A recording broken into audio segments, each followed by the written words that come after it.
This episode gives us the GRC and more of the impact of the blip on the world. It gives us the return of Barren Zemo. And do we take heroes and put them on pedestals and forget their flaws to our own detriment? A lot of deep themes are raised in this episode, and I'm excited to dive into them. What did you think of episode 3? Let's talk about that in the comments.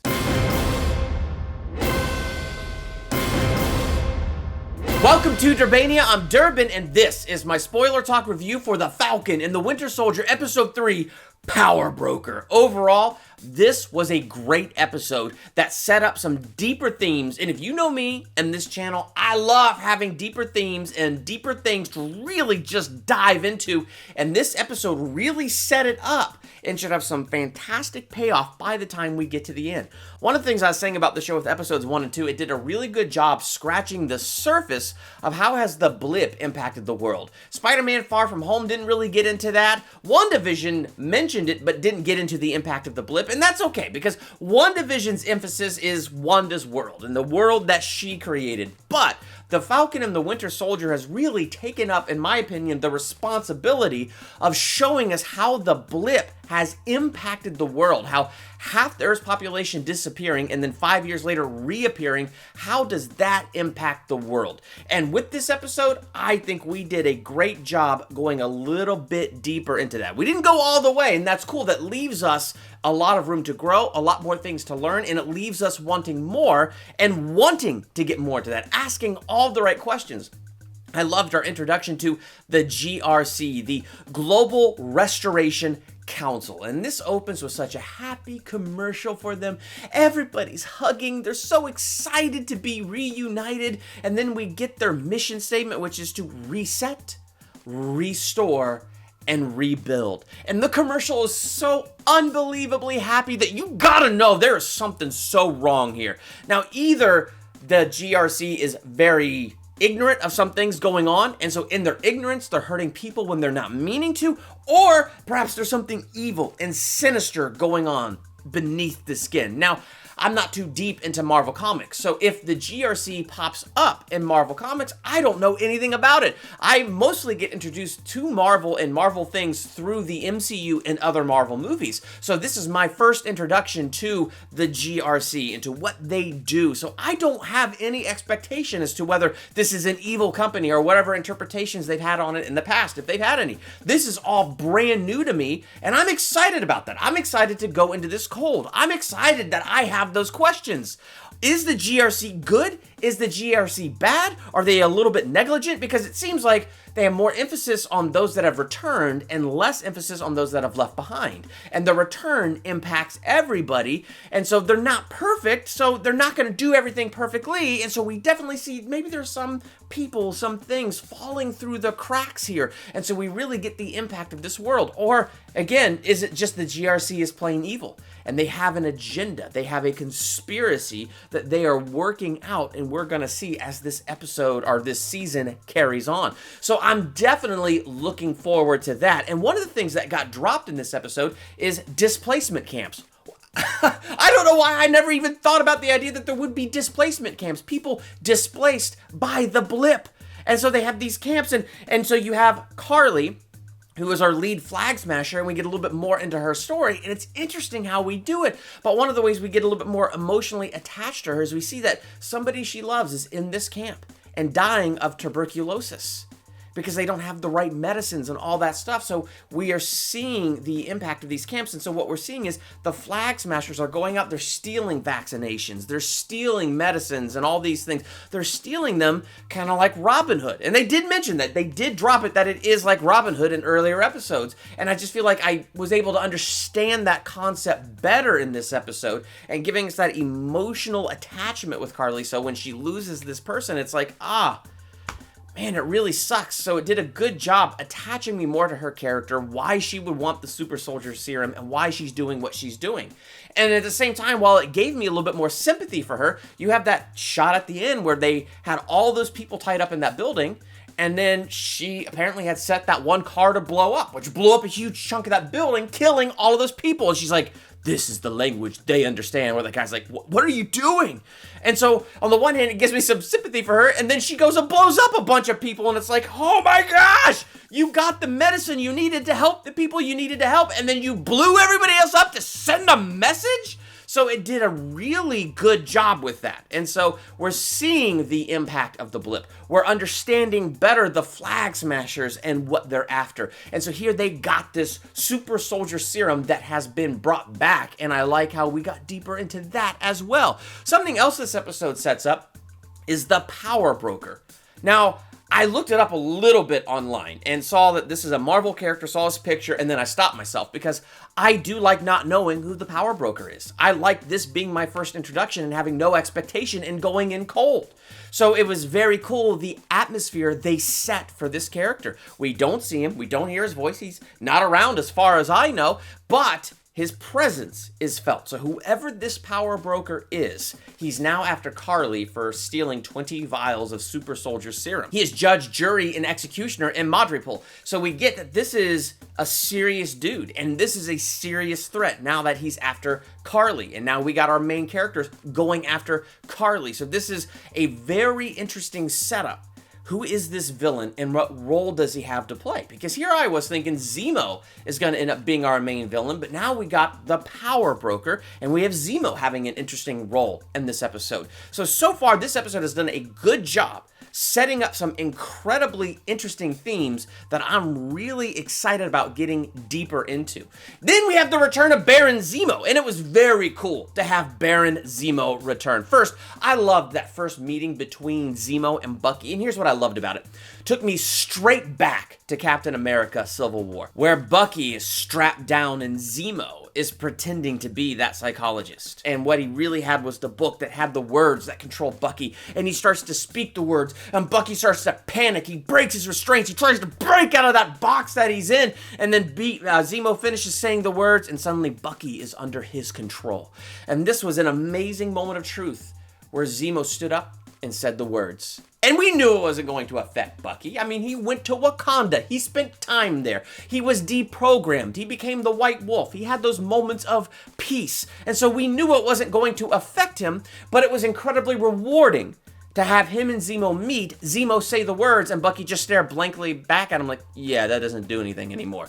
And then Zemo's like, yeah, I see that, but there's still something there. Oh, man. Oh, what a jerk that guy is. And the other thing I like is we get more of the Barren part of Barren Zemo. I mean, I don't know much about Zemo. What I know about Zemo comes from the animated series Earth's Mightiest Heroes. It's been a while since I watched that. So everything I know about that character comes out of that animated series. I think that is a great animated series, and I highly recommend watching it. So it was cool to see him in the purple mask and fighting and part of the action in this episode.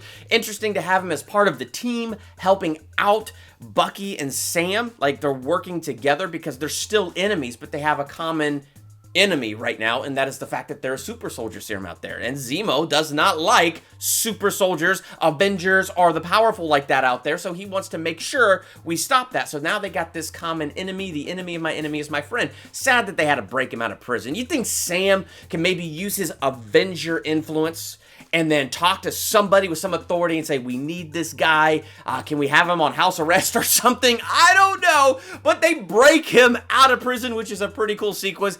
And when Zemo shows up where he's meeting Bucky and Sam, Bucky's like, well, I didn't tell you because I figured you'd think it was a bad idea. I could feel the cold sweat that possibly Sam was feeling in that moment. So it did a good job bringing me in. And then again, you see Zemo with all of these cars. He's got a private jet. He's got his own Alfred-type butler. So we really saw, yes, this dude was Sokovian royalty. Now there is no Sokovia, but he's a wealthy dude, and now that resource is at their disposal. So it was cool to get into the barren part of Barren Zemo and kind of just something I didn't think about when I was watching Civil War. I didn't connect that between the animated series and Civil War, so it was very cool now that we see that. We see the resources that he has, and now they're using those resources to try to figure out about this super soldier serum. One of the scenes that actually was kind of heartbreaking for me, it was when they're in Madripoor and they're in the bar, And they all have to play their roles. Like Sam has to be the smiling tiger, and sadly Bucky has to be the Winter Soldier. And then when that dude comes up and grabs Zemo by the shoulder, Zemo tells Winter Soldier to go get him, and he's got to do it. He's got to be the Winter Soldier and beat the tar out of this guy. And I felt so bad. Like, first off, the action sequence was fantastic. And I love how the Winter Soldier theme music begins to swell in the background. My gosh, it was so good. But I felt so bad for Bucky, didn't you? He's trying to escape this. He's trying to be anything other than this. He's got a book with names where he's trying to make amends. And now he's got to act like this. And worse, somebody was in the crowd filming it with their cell phone. No! Listen to me, whoever you are, extra, do not post that on social media. What will his therapist think? What will the police think? What will the authorities think to see Bucky Winter Soldiering? Do not post that. I implore you, don't post that. So anyway, we have that as a possible consequence in the future, but I liked that scene because I was feeling all of that tension in that moment. Then we get Sharon. What I think is cool about the return of Sharon is not just her beating the tar out of all those guys while they find the doctor who recreated the super soldier serum, and she's giving them time by single-handedly taking out all of those dudes with guns. Yeah, that was freaking awesome, and it shows you how cool she is. Yes, it was cool to see all that art that she was selling in the black market and how she's making money to survive in exile. But that was the most interesting thing about Sharon. She's in exile. And that kind of broke my heart, because what that does is it asks this question: do we put our heroes on pedestals and forget their flaws to our own detriment? And it looks like, yeah, we do. Because Sharon was in Civil War and we never saw her again. We didn't even think about the consequences, did we? Of her doing something illegal, like giving Captain America back his shield and Sam back the wings. Like she illegally gave that stuff to them and had to go on the run. So the whole 2 years Captain America's on the run, she's on the run. And she's been on the run even longer and is still on the run now and has those lines where she says, not even my own father knows where I am. Like, she misses her family and she's just stuck in this city, in this life, because she can't go home. Because if she goes home, so now Sam says, I can get you a pardon. And I hope he can. I really do. Like, after all the stuff going down, the fact that he's now complicit with Zemo being out of prison, I really hope Sam is able to have that leverage to clear Sharon's name. But I had these other questions about Sharon. For instance, after they got the info they needed out of that doctor who recreated the super soldier serum, and then they had the huge gunfight and they escaped, Sharon didn't go with the guys. She got in a car and she said to the driver, we've got a problem. I'll tell you on the way.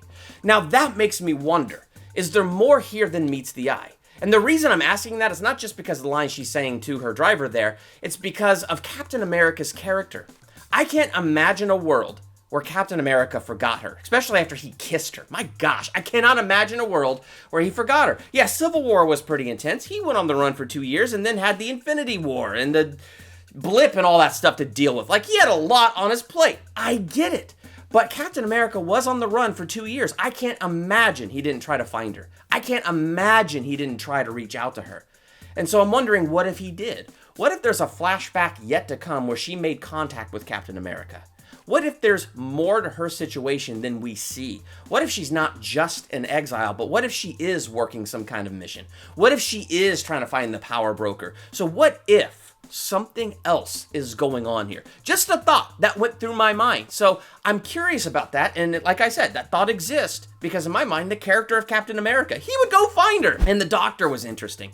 And the fact that it was Isaiah's blood where he was able to reconstitute the super soldier serum. And now he's trying to make his modifications and put his stamp on it. Then he got snapped out of existence and he got Blip back. And being Blip back, the CIA was working with him before. And now after that was scrapped and he's got the power broker interested in what he's doing, which is why the power broker is so ticked off of Carly taking 20 vials of the super soldier serum. It seemed to be all of it. He said there was no super soldier serum in the lab, but it could be somewhere else. So all of that, incredibly fascinating. And then of course, Zemo, what role is he gonna play? There was like twice I thought he's gonna run away from these guys. Yep, he's betraying them right now. And now he's gonna be one of the main villains of the story. But no, he stayed with them consistently. So I'm very curious, where are we gonna go with Zemo, with the power broker, with with all of this stuff that is going on, it did a great job raising those questions. And then it ends. Oh my gosh, that ending. Wakanda! I forget this character's name, but she is awesome because she is the one who said